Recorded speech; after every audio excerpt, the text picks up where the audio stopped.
अधिवेशन में इस प्रस्ताव को पारित किया गया और वहीं से ये शुरुआत हुई कि महिलाओं का समान अधिकार हमारे देश की राजनीति में शामिल हुआ। उसी समय one vote one citizen one value का सिद्धांत भी हमारी राजनीति में स्थापित हुआ। आपको ताज्जुब होगा ये जानकर कि जबकि इस सिद्धांत की वजह से हमारे देश में महिलाओं को वोट देने का अधिकार आज़ादी के पहले दिन से मिला, अमेरिका जैसे देश में ये अधिकार उन्हें इस अधिकार के लिए 150 साल इंतजार करना पड़ा, संघर्ष करना पड़ा। हमारे देश की राजनीतिक व्यवस्था में महिला आरक्षण लागू करना भी दुनिया में एक ऐसा ही अनोखा कदम था। पंचायतों और नगर पालिकाओं में 33% आरक्षण का प्रावधान भी भारतीय राष्ट्रीय कांग्रेस की सरकार ने स्वर्गीय राजीव गांधी जी के नेतृत्व में सदन पटल पर पहली बार पेश किया, मगर उस समय ये प्रावधान पारित नहीं हो पाया। आज आदरणीय प्रधानमंत्री महोदय जी ने भी इसका जिक्र किया, लेकिन हमेशा की तरह उन्होंने आधी बात बोल दी। उन्होंने कहा, सदन को ये बताया कि विरोध करने वाले कौन थे, उन्होंने ये नहीं बताया। उन्होंने कहा कि इसका विरोध हुआ, कौन किसने विरोध किया और नहीं बताया। विरोध तो आप ही ने किया था, भाजपा ने। कुछ सालों बाद स्वर्गीय श्री पीवी नरसिम्हा राव जी के नेतृत्व में कांग्रेस सरकार ने इस कानून को सदन में पारित करके लागू किया। आज अपने भाषण में प्रधानमंत्री जी ने जब पंचायत की आंदोलित महिलाओं का जिक्र किया, तो ये समझ लीजिए कि इस कदम के चलते ही आज 40 लाख पंचायत प्रतिनिधियों में से 15 लाख महिलाएं हमारे लोकतंत्र में भागीदार हैं।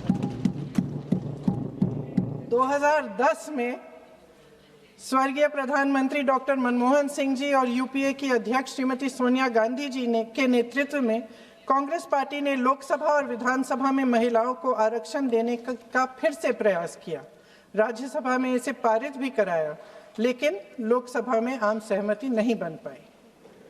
2018 में आदरणीय श्री राहुल गांधी जी ने मोदी जी को एक पत्र लिखा और उस पत्र में उन्होंने कहा कि ये महिला का जो आरक्षण है ये 2019 तक लागू हो जाना चाहिए। मुझे लगता है कि यहाँ आकर प्रधानमंत्री जी राहुल जी का मजाक तो बना लेते हैं, लेकिन घर जाके उनकी बातों पर गौर करते हैं, क्योंकि हम आज उसी बात पर चर्चा कर रहे हैं। वैसे आज प्रधानमंत्री जी की बातों से ये लगा कि भाजपा ही महिला आरक्षण के चैंपियन, प्रस्तावक और सबसे बड़े समर्थक रहे हैं। इनके पूरे भाषण में यही बात थी, जबकि ये कह रहे थे कि इन्हें इसका श्रेय नहीं चाहिए। कोई भी महिला आपको बता देगी कि बार बार बहकाने वाले पुरुषों को महिलाएं झट से पहचान लेती हैं। थोड़ी सावधानी बरत लीजिए, पकड़े जाएंगे। आखिर जब 2023 में राहुल जी के पत्र को पढ़ने के कुछ सालों बाद, हाँ, उसके बाद पढ़ लिया। आखिर जब 2023 में आदरणीय प्रधानमंत्री नरेंद्र मोदी जी की सरकार ने यह अधिनियम सर्वसहमति से पारित किया, तब भारतीय राष्ट्रीय कांग्रेस ने अपनी विचारधारा के अनुकूल इसका पूरा समर्थन किया। आज भी इसमें कोई शक नहीं होना चाहिए कि भारतीय राष्ट्रीय कांग्रेस महिला आरक्षण के पक्ष में डट कर खड़ी है और खड़ी रहेगी। लेकिन अध्यक्ष महोदय, सच्चाई ये है कि आज की चर्चा दरअसल महिला आरक्षण पर है ही नहीं। जो विधेयक के सरकार ने पेश किया है, उसका प्रारूप हमने पढ़ा, उससे पूरी चर्चा ही बदल गई है। उनकी सरकार के इस विधेयक का सार सुनिए। सबसे पहले इसमें लिखा है कि संसद में महिला आरक्षण 2029 तक लागू होना चाहिए। अब सहमत है। फिर कहा गया है कि इसे लागू करने के लिए लोकसभा सदस्यों की संख्या 50% बढ़ानी पड़ेगी। मतलब कि सीटों की संख्या 543 से बढ़कर 850 तक बनानी पड़ेगी, बढ़ाई जाएगी। और इन सीटों को बढ़ाने के लिए एक परिसीमन आयोग बनाया जाएगा जो 2011 की जनगणना को आधार बनाकर ये कार्य करेगा। ऊपर से इसमें कोई आपत्तिजनक बात नहीं लगती, मगर इसे गहराई से समझा जाए तो इसका असली मकसद उभरता है। वह राजनीति की बू जिसका जिक्र प्रधानमंत्री महोदय ने किया, वह राजनीति की बू इसमें पूरी तरह से घुली हुई है। दरअसल इसी सरकार ने महिला आरक्षण का जो विधेयक सर्वसहमति से 2023 में पारित कराया था, उसमें 2 चीजें थी जो इस विधेयक में नहीं है।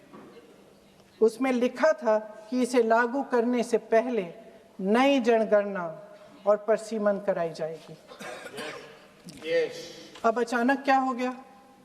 मन बदल गया। वही सरकार पुराने आंकड़ों के आधार पर क्यों आगे बढ़ना चाह रही है और इतनी जल्दबाजी क्यों? अध्यक्ष महोदय, ये हमारे देश की सच्चाई है कि प्रतिनिधित्व का सवाल जनसंख्या के सवाल से जुड़ा हुआ है। जब तक जातीय जनगणना नहीं होती, सभी वर्गों को उचित प्रतिनिधित्व नहीं मिल सकता। यह अनिवार्य है। ये सरकार 2011 की जनगणना पर आगे बढ़ना इसलिए चाहती है क्योंकि इस जनगणना में ओबीसी वर्ग की संख्या ही नहीं है।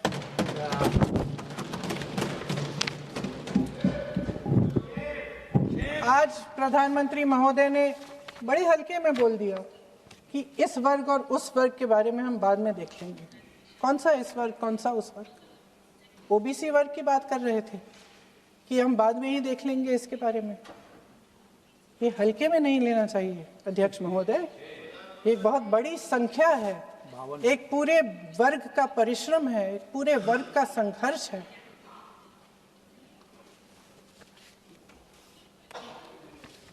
इसे टेक्निकल मुद्दा बता के उन्होंने अपना पल्ला झाड़ दिया। हम इनकी मांग कर रहे हैं, हम इनकी ज़रूरतों को आगे कर रहे हैं, हम कह रहे हैं कि इनको भी अपना हक मिलना चाहिए, और प्रधानमंत्री जी ने उसको एक टेक्निकल मुद्दा बता दिया। हमारे प्रधानमंत्री महोदय किस बात से घबरा रहे हैं? इसी बात से ना कि जब नई जनगणना होगी तो इस ओबीसी वर्ग के असली आंकड़े निकलेंगे और उसमें पता चलेगा कि ये वर्ग कितना मजबूत है, कितना बड़ा है, और उसके हक को कोई नकार नहीं पाएगा।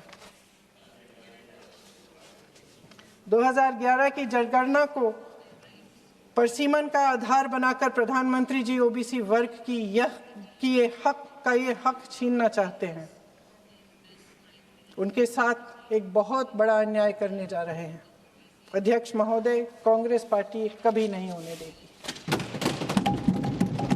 हमारा संविधान सबका है, ये देश एक एक देशवासी का है। किसी एक का हक छीनकर इसे नहीं चलाया जा सकता। इस विधेयक में सिर्फ यह अभाव नहीं है, एक और खतरनाक अभाव है। संसद का 50% विस्तार प्रस्तावित है, लेकिन इसके लिए कोई ठोस प्रक्रिया के बारे में एक भी शब्द नहीं लिखा है। आश्चर्य की बात यह है कि इतने बड़े परिवर्तन के नियम क्या होंगे, कैसे किया जाएगा, इसके बारे में पूरे विधेयक में एक भी शब्द नहीं है। महोदय, संसद में भारत के हर प्रदेश की भागीदारी 1971 में निश्चित तौर पर तय की गई थी और इसमें परिवर्तन लाने पर रोक लगाई गई थी, लेकिन इस विधेयक के तहत ये सब बदलने जा रहा है। आदरणीय प्रधानमंत्री महोदय जी और उनके अन्य मंत्रियों के खोखले आश्वासनों के बावजूद यह निश्चित है कि संसद में प्रदेशों के वजन का परिवर्तन किया जाएगा। हमारे लोकतंत्र की व्यवस्था में इतने बड़े परिवर्तन के लिए पूरी प्रक्रिया बनी हुई है, मगर इनकी योजना यही है कि प्रक्रिया को नकारा जाएगा। जिस तरह असम में इन्होंने मन चाहे सीटों को काटा पीटा, विपक्षी दलों के नेताओं की सीटों का विभाजन किया और अपने राजनीतिक फायदे के लिए नई सीमाएं बनाई, उसी तरह ये पूरे देश में चला। इसका मतलब ये है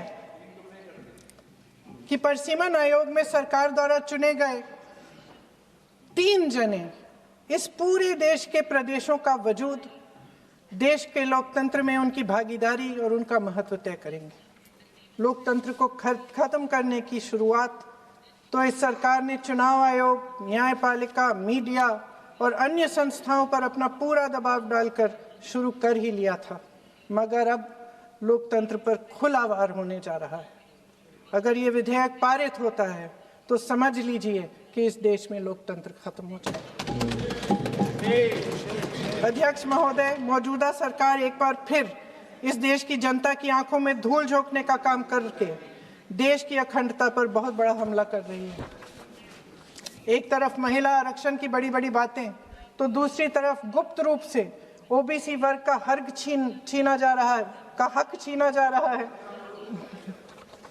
और कुछ प्रदेशों की ताकत कम करके लोकतंत्र की धज्जियां उड़ाकर अगले चुनाव के लिए अपनी पार्टी की मजबूती का ढांचा बनाया जा रहा है। हंस रहे हैं गृह मंत्री जी, हंस रहे हैं। पूरी योजना बना रखी है। चाणक्य आज अगर जिंदा होते तो वो भी चौंक जाते आपकी राजनीतिक कुटिलता पे।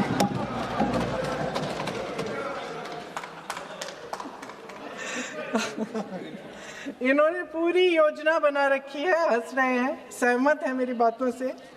अचानक प्रदेशों में चुनाव के दौरान सदन की बैठक बुलाओ, कोई सर्वदलीय बैठक मत बुलाओ। विधेयक का प्रारूप सिर्फ एक दिन पहले सार्वजनिक कर लो ताकि विपक्ष को कोई मौका न मिले कि इस पे चर्चा कर ठीक ढंग से हो। मीडिया और पब्लिक में पहले से ही चर्चा शुरू कर लो कि मोदी जी एक बहुत बड़ा कदम उठाने वाले हैं महिलाओं के उत्थान के लिए। ये विपक्षी दल के जो नेता हैं कुछ समझते नहीं हैं, राष्ट्र के हित में कुछ करते नहीं हैं, विरोध करेंगे। बेचारे मोदी जी इतना बड़ा कदम उठाने वाले हैं, सबको इनका साथ देना चाहिए राजनीति से ऊपर उठकर, और ये कर करके विपक्ष को धर्म संकट में डाल दो। एक तरफ महिला आरक्षण और दूसरी तरफ आपको काट पीट करने की, पूरे ढांचे को बदलने की स्वतंत्रता, ओबीसी वर्ग को नकारने की स्वतंत्रता। अध्यक्ष महोदय, राजनीति में कुटिल होना अपनी जगह है, शायद हमें और थोड़ा होना भी चाहिए इस तरफ वालों को, लेकिन सत्ता बनाए रखने की महत्वाकांक्षाओं को परे करके देश के हित के लिए सही निर्णय लेना अलग बात है। शायद हम आदरणीय प्रधानमंत्री महोदय जी से आज ये उम्मीद नहीं रख सकते क्योंकि वह समस्याओं से घिरे हुए हैं, उन पर अंतर्राष्ट्रीय दबाव बहुत है। महिला आरक्षण जैसे ऐतिहासिक कदम को उन्होंने सत्ता को बनाए रखने का एक कमजोर बहाना बना दिया है। जाति जनगणना को नकारते हुए एक ऐसी संसद बनाना चाहते हैं जिसमें सिर्फ अभिव्यक्ति और चर्चा का ही अभाव नहीं होगा, बल्कि पिछड़े वर्गों और प्रदेशों की समानता का भी अभाव होगा। हमारी मातृभूमि की अखंडता का आधार है 1 सिटीजन 1 वोट 1 वैल्यू। अलग अलग राज्यों का दर्जा बगैर किसी संवैधानिक प्रक्रिया के तय करना इस अखंडता पर वार है। इससे हम कैसे सहमत हो सकते हैं? अध्यक्ष महोदय, इन्हीं 543 लोकसभा क्षेत्रों में से महिलाओं को 33% आरक्षण क्यों नहीं दिया? अगर पद खोने का डर नहीं है तो कुछ लोग अपना पद खो लें।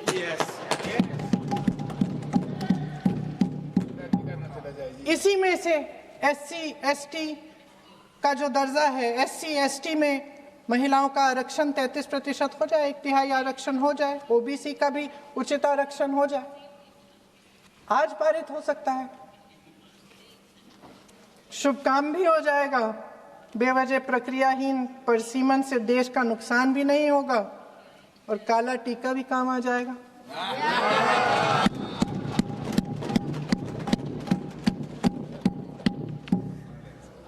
सदन की सर्वसहमति से देश के इतिहास में एक महत्वपूर्ण कदम उठाने पर आदरणीय प्रधानमंत्री महोदय जी का नाम भी लोकतंत्र का गौरवमय पन्नों में लिखा जाएगा।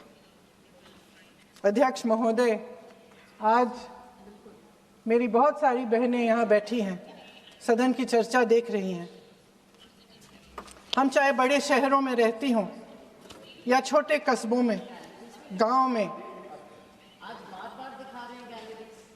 चाहे पढ़ी लिखी हों, कभी भी सभागृह की गैलरी की चर्चा नहीं करते सदन में। फोटो दिखा रहे हो,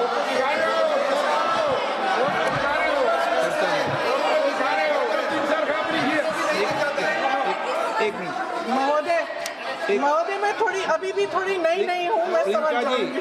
प्रियंका जी, एक मिनट। माननीय सभासदों, सभा की सहमति हो तो सभा की कार्रवाई आज रात को 11 बजे तक बढ़ा दी जाए।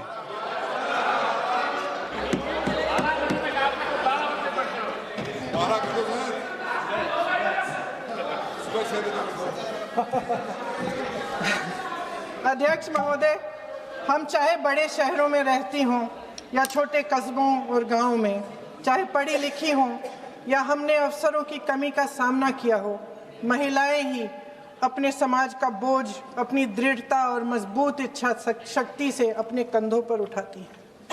हम ही वह अथक कर्म शक्ति हैं जो हमारे राष्ट्र को आगे बढ़ाती हैं। दर्द और तकलीफें सहने की हमारी क्षमता असीम है, लेकिन अध्यक्ष महोदय, आज इस संसद में खड़े हुए मैं खास तौर से अपने पुरुष साथियों को याद दिलाना चाहती हूँ कि इस देश की महिलाएं निडरता पूर्वक जीवन के कठिन से कठिन परिस्थितियों में अपने हक के लिए लड़ना भी जानती हैं। घोर अंधकार से भरी रात में उठकर एक नई सुबह का दावा करना जानती हैं। इस देश की महिलाएं वे जबरदस्त सामूहिक शक्ति हैं जो इस देश के भविष्य को आकार दे रही हैं। इसलिए अध्यक्ष महोदय, आपके द्वारा मैं आदरणीय प्रधानमंत्री महोदय जी को ये कहना चाहती हूँ कि अगर वे इस ऐतिहासिक कदम को ईमानदारी से उठा रहे होते तो पूरा संसद इनके साथ एकजुट होकर इसे पारित करता। लेकिन देश की महिलाओं के नाम पर इस देश के बुनियादी ढांचे, इसकी अखंडता के साथ खिलवाड़ करने की कोशिश ने इस विधेयक का मकसद ही बदल डाला है। हमारी संसद को कमज़ोर करके अपनी सत्ता को कायम रखने की एक खोखली कोशिश साबित हुई है। आदरणीय प्रधानमंत्री महोदय जी, इस देश की महिलाओं का वाकई आप सम्मान करते तो उनका राजनीतिक इस्तेमाल न करते। ये आपकी हस्ती, आपके पद, उसकी गरिमा और आपके दायित्व के प्रतिकूल है। आपने ही कहा था कि भारत की हर नारी का ये हक है, उसका अधिकार है, किसी की मेहरबानी नहीं। आज नहीं तो कल उसे ये हक मिलेगा और इस हक को वे पूरी जिम्मेदारी से देश की अखंडता और एकता को बचाने के लिए इस्तेमाल करेगी। हम आपके इन तीनों विधेयकों का सख्त विरोध करते हैं, लेकिन अभी भी आप एक ऐसा निर्णय ले सकते हैं जो सर्वसहमति से इस सदन में पारित हो जाएगा और हमारे देश की हर नारी को अपनी असली शक्ति को धारण करने का मौका मिलेगा। मैं आपके द्वारा प्रधानमंत्री जी से अपील करती हूं कि मन बनाएं, साहस करें, सही निर्णय ले लें। हम सब उनके साथ खड़े रहेंगे। धन्यवाद। माननीय गृह मंत्री जी, अपने 11 बजे तक के लिए अभी एक्सटेंशन का हाउस का सेंस लिया है, तो इतना मेहनत से देश का महिलाओं को सशक्तिकरण देने के लिए, उनको जगह देने के लिए बहस कर रहे हैं, तो खाना का भी व्यवस्था कर देता हूं।